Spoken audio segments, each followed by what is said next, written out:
Then there are some other functions available on the Retromood pedal, which, for example, you can tweak the tracking settings.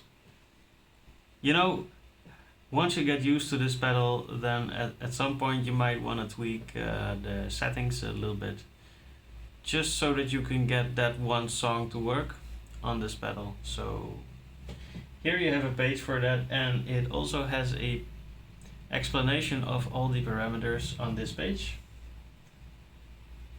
Yes. And then there is a graph function. I'll show you right now.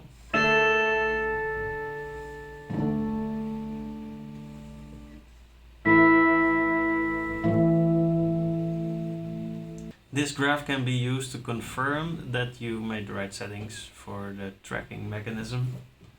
Other than that, we can also say, okay, I like this instrument, but it's just not right.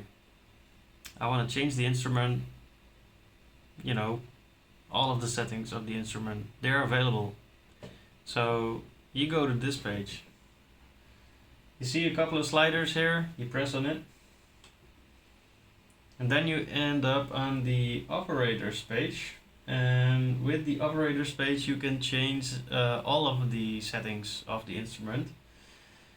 In this case, operator 1, what does it do? Well, for that you need to know a little bit more about this type of synthesizer. This type of synthesizer is a FM synthesizer, which means frequency modulation. So all of the sounds are made up of two different waveforms, and one of them is the one you can actually hear, and then the other is the one that modulates the other operator.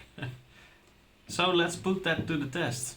Let's change just something a little bit. So right now the synthesizer sounds like this, and when I change the attack, for example, we have it fade in.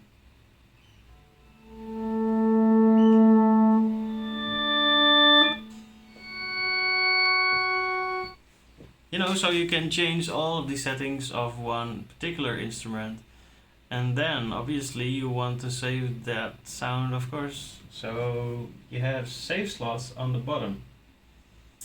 Let's just say I have left over save slot 9 and just press save. Okay, so now I have this saved. What am I going to do? Because next time I'm going to select a preset and not a save slot. Well, for that you can obviously select save slot 9 from the bottom menu and then save it as your first preset, for example.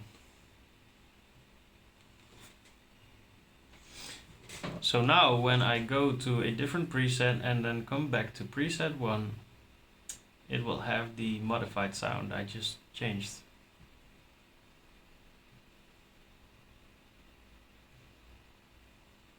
So now I'm pressing load preset on preset 1, and I have the modified slot 9, and it will sound like this. Just the way we wanted it to.